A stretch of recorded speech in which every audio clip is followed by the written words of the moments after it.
Baik, Assalamualaikum warahmatullahi wabarakatuh. Perkenalkan, nama saya Sofila Nisi dengan NIM 1311421012. Di sini saya akan menjelaskan tentang ilmu pengetahuan, teknologi, dan seni di dalam Islam. Kali ini ada 5 submateri yang akan kita bahas. Yang pertama adalah makna ITEX dalam Islam. Yang kedua, iman, ilmu, dan amal sebagai kesatuan. Yang ketiga, kewajiban menuntut dan mengamalkan ilmu. Yang keempat, keutamaan orang beriman dan berilmu. Serta yang kelima, tanggung jawab ilmuwan terhadap alam lingkungan.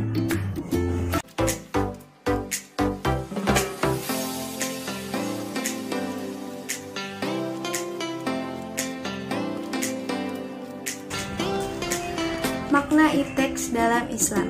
ITEX atau ilmu pengetahuan, teknologi, dan seni.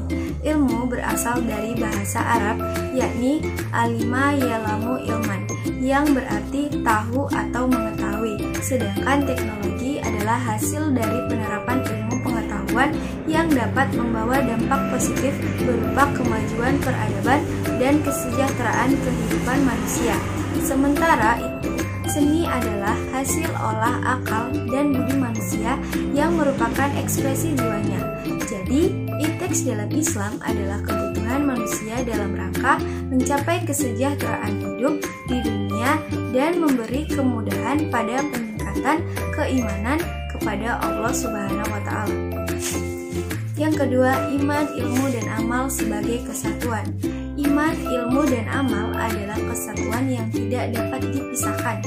Iman, akar dari sebuah pohon yang menjadi dasar dan pondasi. Ilmu, bagaikan batang pohon yang mengeluarkan dahan dan cabang-cabang ilmu pengetahuan. Sedangkan amal adalah buah dari pohon itu yang identik dengan teknologi dan seni. Yang ketiga, kewajiban menuntut dan mengamalkan ilmu. Ajaran Islam memberikan dorongan bagi pengikutnya untuk menguasai ilmu dan teknologi. Untuk itu, ajaran Islam mengisyaratkan bahwa Muslim yang menuntut ilmu pengetahuan agama maupun umum dan teknologi diberikan pahala melebihi orang-orang yang hanya tekun beribadah, seperti perintah dalam Surah Al-Quran yang pertama kali turun.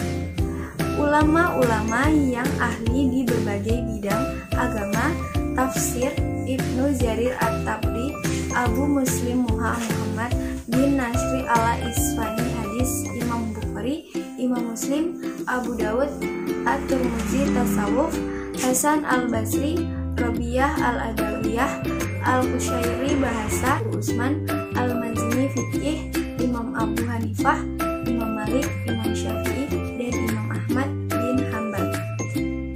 Keutamaan orang beriman dan berilmu. Islam adalah agama yang menghargai ilmu pengetahuan. Dalam Quran Surat Al-Mujadilah ayat 11, Allah berfirman yang artinya, niscaya Allah akan meninggikan orang-orang beriman di antaramu dan orang-orang yang diberi ilmu pengetahuan beberapa derajat. Bahkan pada surah Ali Imran ayat 18, Allah Subhanahu wa Ta'ala memulainya dengan dirinya, lalu malaikatnya, dan kemudian orang-orang yang berilmu. Hanya dengan ilmu, orang bisa memahami apa yang perumpamaan yang diberikan Allah untuk manusia. Surat Al-Ankabut ayat 43, yang artinya, dan perumpamaan-perumpamaan ini kami buatkan untuk manusia dan tiada memahaminya kecuali orang-orang yang berilmu.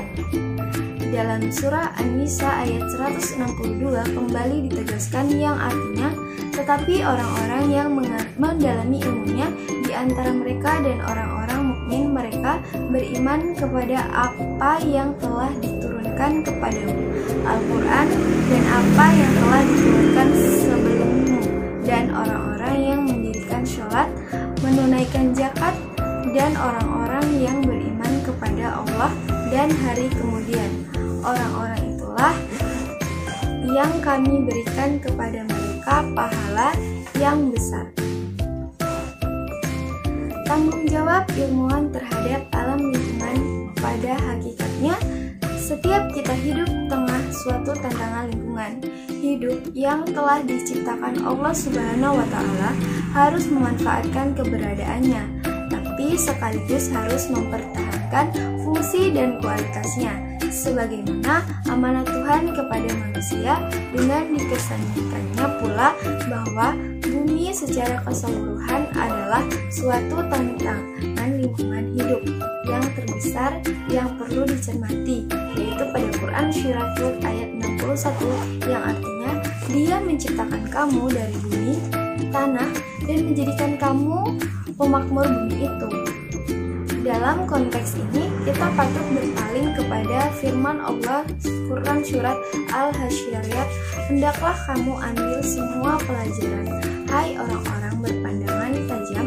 Untuk itu setidaknya ada 3 hal yang patut direnungi sesuai kehendak agama. Yang pertama, sarana kesejahteraan dapat dilestarikan fungsi dan kualitasnya. Yang kedua, mencermati bahwa masalah lingkungan hidup muncul akibat perbuatan manusia. Yang ketiga, menghindari tindakan tidak peduli lingkungan. Sekian materi yang dapat saya bawakan. Apabila ada kesalahan